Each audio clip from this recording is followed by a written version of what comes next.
Un terri derrière lequel se déploie un chevalement. Nous ne sommes pas dans le bassin minier, mais dans un musée à Grande-Synthe. Depuis 10 ans, Daniel Maudou en est le président. Comme beaucoup de ses confrères, cet ancien mineur s'est installé dans le Dunkerquois. Quand les mines ont commencé à fermer dans les années 1960 sur la région de Brouet-en-Artois, beaucoup de mineurs ont été sollicités par l'entreprise de la sidérurgie qui s'appelait dans le temps Usinor. Donc de là, les mineurs venaient sur Grande-Synthe, se sont rassemblés pour former une petite équipe.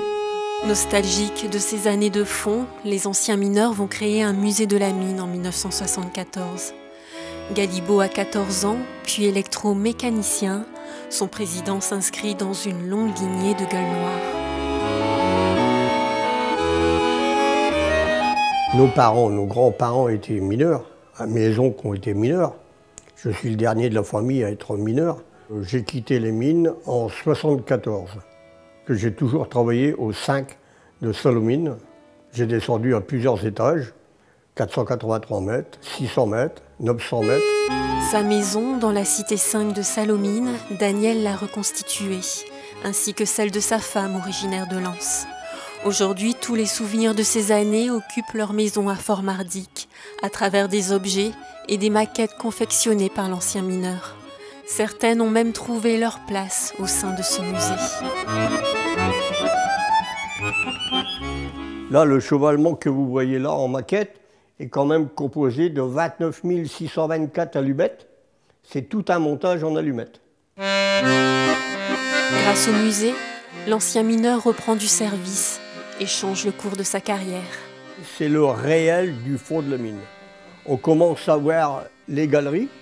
Les premières galeries qui sont effectuées en bois dans les premières années. Quand je suis rentré à la SNCF, j'ai trouvé un changement brutal au travail. On était plus solidaires au fond. Parce que qu'ils soient polonais, italiens, français, algériens, marocains, au fond, on est tous des gueules noires. Si on en revenait en arrière, j'ai travaillé 30 ans au chemin de fer. Si au bout de 10 ans à la SNCF, qu'on disait les mines réembauchées, j'aurais quitté la SNCF pour rentrer à la mine. J'aurais reparti dans mon métier. Daniel et ses camarades du fond ont emporté une partie de ce bassin minier sur le territoire dunkerquois. Le 30 juin 2012 restera une grande date gravée dans leur mémoire. Une grande émotion. Classé à l'UNESCO, c'est quelque chose, un remerciement qu'on pourrait dire.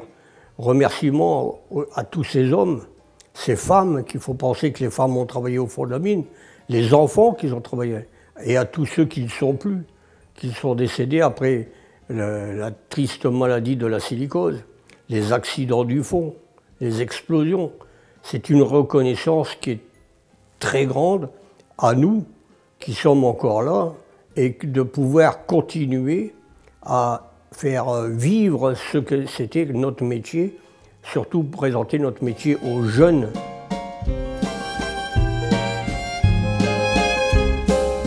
Il y a une phrase que je retiens toujours, c'est que le général de Gaulle, mineurs, nous avons besoin de vous.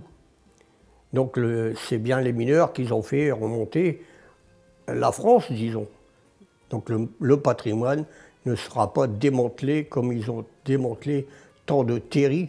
Bien sûr, il existera toujours la chaîne des terris. On n'y touchera plus, on est certain que ça sera conservé. Et faire voir aux gens ce que les mineurs ont fait.